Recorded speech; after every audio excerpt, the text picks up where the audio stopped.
विद्यार्थी कृपया ध्यान दें, रीट 2021 का सिलेबस बदल गया है।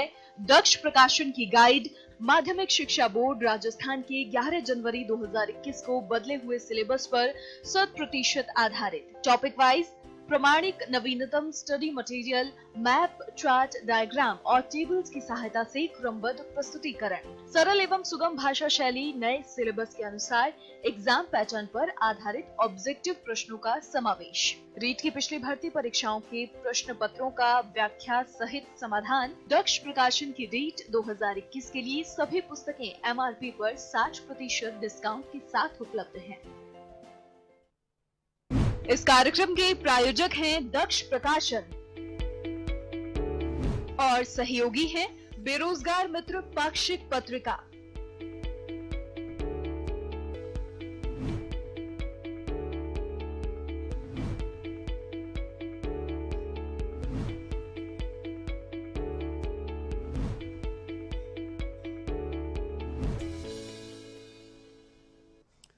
नमस्कार, एवन रोजगार में आपका स्वागत है। मैं हूं बीके शर्मा।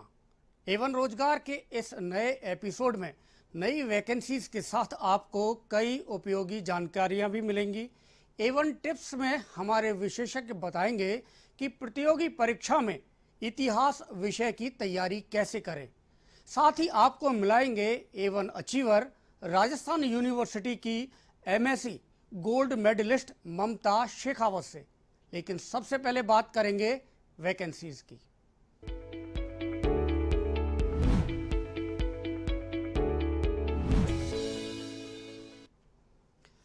एवन रोजगार में सबसे पहले नजर डालते हैं केंद्र और राज्य सरकारों के विभिन्न विभागों की ताजा वैकेंसीज पर।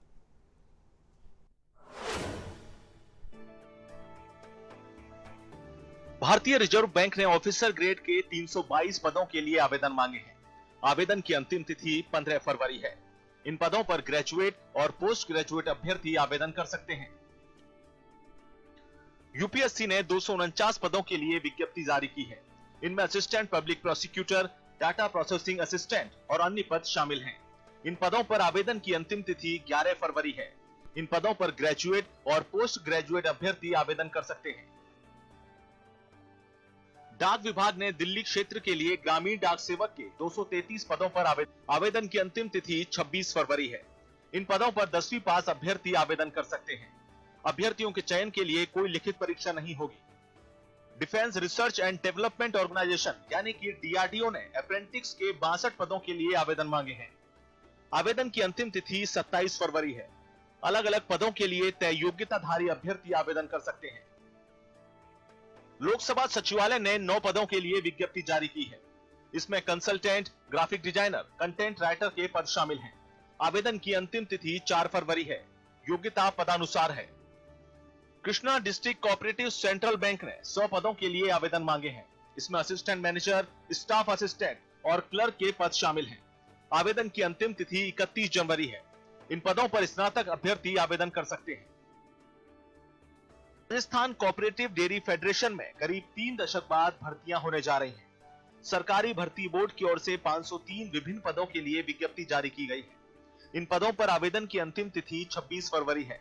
अभ्यर्थी के लिए पदों के अनुसार योग्यताधारी होना जरूरी है। अब एक नजर रोजगार और भर्तियों से संबंधित हलचल पर।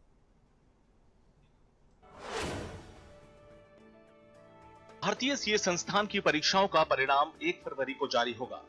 ICAI चेयरमैन धीरज कुमार खंडेलवाल ने इसकी सूचना जारी कर दी है। ये परीक्षाएं पिछले साल 21 नवंबर से 14 दिसंबर तक आयोजित की गई थी। इसमें फाउंडेशन, इंटरमीडिएट और फाइनल के परिणाम शामिल हैं। मध्य प्रदेश पुलिस कांस्टेबल भर्ती के लिए आवेदन की तारीख बढ़ा दी गई है। अब आवेदन 6 फरवरी तक किए जा सकते हैं। पहले आवेदन की तारीख 30 जनवरी थी। CBSE 2021 में होने वाली परीक्षाओं का शेड्यूल 2 फरवरी को जारी करेगा।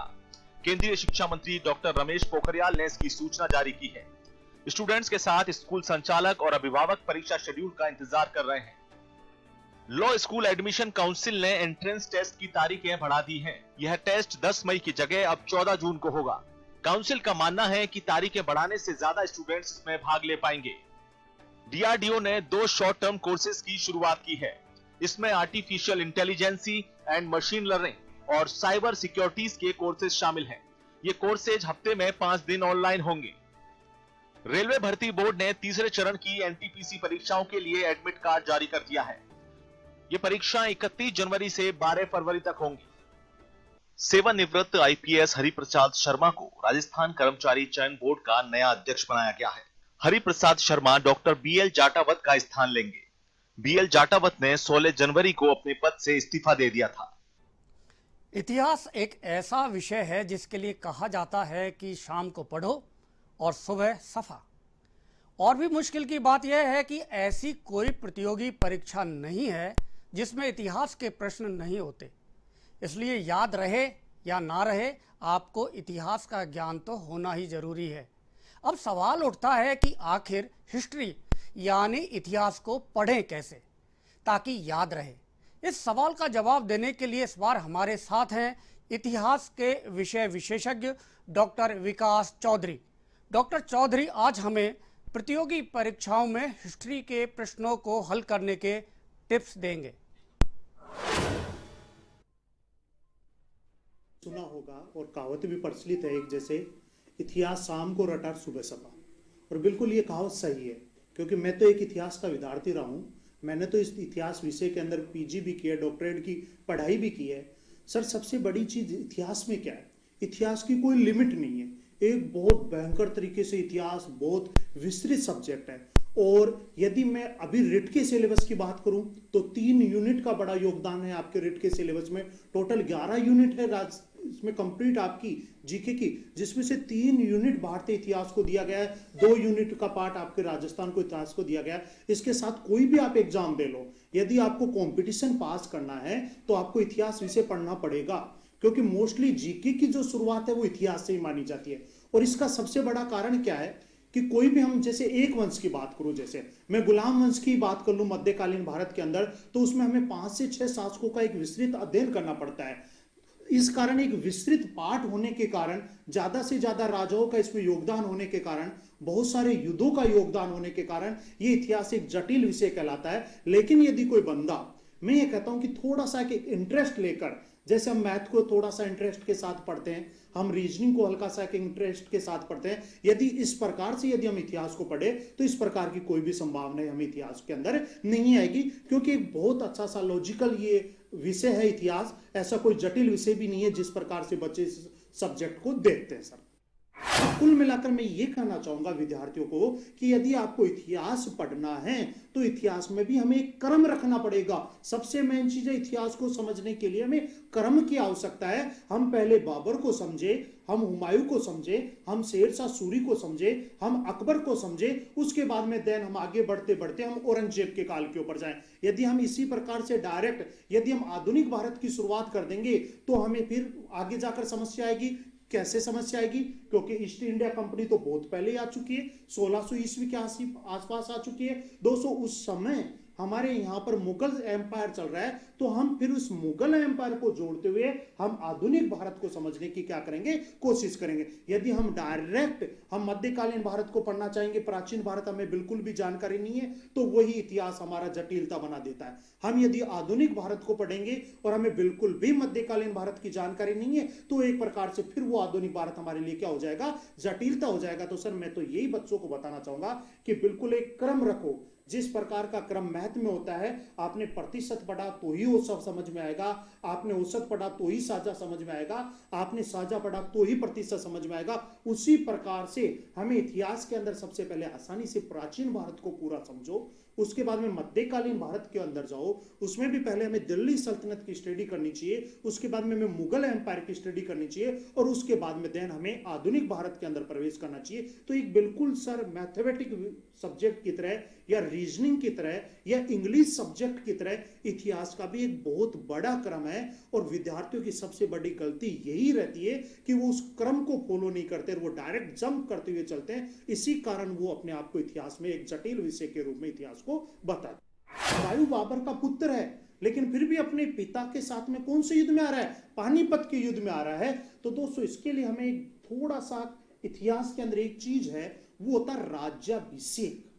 क्या होता है? राज्याभिषेक। राज्याभिषेक का क्या अर्थ हो गया? आपको राजा बना दिया गया। वो हमें एक डेट याद रखनी पड़ेगी कि हुमायूं का राज्याभिषेक कब हुआ, अकबर का राज्याभिषेक कब हुआ, चाहे से चंद्रगुप्त मौर्य ही क्यों ना हो, उनका राज्याभिषेक कब हुआ, अशोक का राज्याभिषेक कब हुआ। ये केवल हमने एक शब्द याद रख लिया, राज्याभिषेक कौन से शासक का कब हो रहा है, फिर हम उस चीज को आप आसानी से क्वालिफिकेशन या उसको हम क्वालिफाई कर सकते हैं। जैसे मैं आपको एक छोटा सा उदाहरण दूं, अशोक का राज्याभिषेक हो गया 273 ईसा पूर्व में। अब यदि इस 273 ईसा पूर्व से वो कोई पहले की घटना यदि आपके सामने प्रस्तुत कर रहा है, जैसे सपोज कर लो 323 ईसा पूर्व की उसने घटना प्रस्तुत कर दी, तो ये हमें अब हम कोई भी विद्यार्थी वो आसानी से पहचान सकता है कि ये घटना अशोक से पहले की है। तो पहले शासक बिंदुसार है, यदि बिंदुसार के संदर्भ में अशोक से संबंधित प्रश्न पूछा जा रहा है तो वो पिता पुत्र के संबंध के दौरान वो प्रश्न पूछा जा रहा है। इसको हम सर आसानी से देख सकते हैं। आपको याद होगा इससे पहले एक एपिसोड में हमने आपको गोल्ड मेडलिस्ट पूनम राठौर से मिलाया था और इस बार की A1 अचीवर हैं ममता शेखावत। यानी हमारे प्रदेश की बेटियां साबित कर रही हैं कि यदि उन्हें अवसर मिले तो वे किसी से पीछे नहीं रहती। ममता शेखावत को हाल ही में राजस्थान यूनिवर्सिटी ने गोल्ड मेडल से नवाजा है। ममता की इस उपलब्धि से नए स्टूडेंट्स बहुत कुछ सीख सकते हैं। वो कहते हैं ना कि teachers are always greater than parents. Parents तो हमेशा एक चाइल्ड को बर्थ देते हैं, लेकिन जो टीचर्स होते हैं they teach us how to be a good human being, how to be ideal citizen, और वो उनके कैरेक्टर का डेवलपमेंट करते हैं, उनके फ्यूचर का करते हैं। गणतंत्र दिवस समारोह में अपने कॉलेज में अपने शिक्षकों और सहपाठियों के सामने मुख्य अतिथि IC अग्रवाल और अग्रवाल शिक्षा समिति के अध्यक्ष सुरेश अग्रवाल के हाथों से ट्रॉफी लेना ममता के लिए बेहद गौरवपूर्ण पल थे। ये ट्रॉफी उनके अथक परिश्रम का परिणाम है। ममता को MSc इन जूलॉजी में गोल्ड मेडल मिला है। अपने 7 भाई बहनों में तीसरे नंबर की ममता के पिता मार्बल का व्यापार करते हैं। मेरे को शुरू से टीचर्स बहुत मोटिवेट करते थे, बोलते ना फेवरेट स्टूडेंट होता है या फेवरेट चाइल्ड होता है, वैसे था। तो सब शुरू से बोलते थे बेटा भाई तुमको पढ़ना है, तुम कर सकती हो, या भाई एक इंसान को दिख जाती है वो चीज़, भाई ये बच्चा एक अलग सा स्पार्क होता है किसी स्टूडेंट में। तो उनको हमेशा ये चीज़ लगती थी। जैसे हमारा कुछ भी कॉलेज में फंक्शन होता था तो हमेशा टीचर्स बोलते थे भाई तुम्हें पार्टिसिपेट करना है। तो उस हिसाब से हमेशा मेरे टीचर्स ने मोटिवेट किया, या मेरे जो दोस्त थे, दोस्तों ने हमेशा सपोर्ट किया। और सबसे बड़ा सपोर्ट तो फैमिली का है, जिस मेरी फैमिली है, मेरे पेरेंट्स हैं, भाई बहन हैं, तो हम सब ने हमेशा मोटिवेट किया। ममता संयुक्त परिवार में रहती हैं और घर के बाकी कामों में भी हाथ बटाती हैं। इनकी कामयाबी छोटे भाई बहनों के लिए भी प्रेरणा का स्रोत है। इसलिए इनकी 2 छोटी बहनें भी 12th क्लास में 92% से ज्यादा हासिल कर चुकी हैं। ममता की इस कामयाबी का मूल मंत्र है नियमित और अनुशासित अध्ययन। साइंस के स्टूडेंट होते हैं उनको बस यही है कि आप बुक्स को रीड मत करो, आप कॉन्सेप्चुअल पढ़ाई करो, कि आप कुछ भी पढ़ रहे हो तो उसके पीछे का कॉन्सेप्ट देखो, भाई ये टॉपिक है, जैसे DNA हो गया या फिर अपने जेनेटिक्स होता है, हमारे अलग अलग टॉपिक होते हैं। तो कुछ भी रटना नहीं, रटने वाली चीज़ नहीं करनी, उसको पढ़ना है, समझना है, भाई उसके पीछे कॉन्सेप्ट क्या है, लॉजिक क्या है, उसका लॉजिक देखो, कॉन्सेप्ट देखो, भाई इसके बाद इससे ये चीज़ होती है, या इससे भाई ये इसके पीछे का प्रैक्टिकल ये है, भाई हाँ कॉन्सेप्ट है इसका ये, तो कॉन्सेप्चुअल स्टडी करनी चाहिए, आपको रटना नहीं चाहिए, मगअप नहीं करना चाहिए। तो वो बच्चे के ऊपर डिपेंड करता है भाई उसका इंटरेस्ट क्या है, गोल क्या है, क्या चीज़ करनी है, या फिर एक इंसान सोच के रखता है पहले ही भाई मुझे ये चीज़ करनी है, तो उसको फिर स्टार्टिंग से उसी फील्ड पे ध्यान देना चाहिए। भाई मेरा MSc हो गया या मेरा BSc हो गया है तो अब मुझे इस चीज़ पर ध्यान देना है। ममता सामाजिक सरोकारों में भी अपनी भागीदारी निभाती रही हैं। कुर्जा फाउंडेशन के बेटी बचाओ बेटी पढ़ाओ अभियान में शामिल होने के लिए इन्हें प्रशस्ति पत्र मिल चुका है। ममता ने साबित कर दिया कि शिक्षकों का सही मार्गदर्शन और परिजनों का प्रोत्साहन मिले तो हमारे देश और प्रदेश की बेटियां किसी से कम नहीं हैं। A1 रोजगार के लिए स्पेशल डेस्क की रिपोर्ट। A1 रोजगार में अभी इतना ही। A1 रोजगार आप A1 TV राजस्थान के डेली हंट, यूट्यूब और फेसबुक पेज पर भी देख सकते हैं। अगले एपिसोड में नई वैकेंसीज और नई जानकारियों के साथ फिर हाजिर होंगे। तब तक के लिए नमस्कार। आप देखते रहिए A1 TV।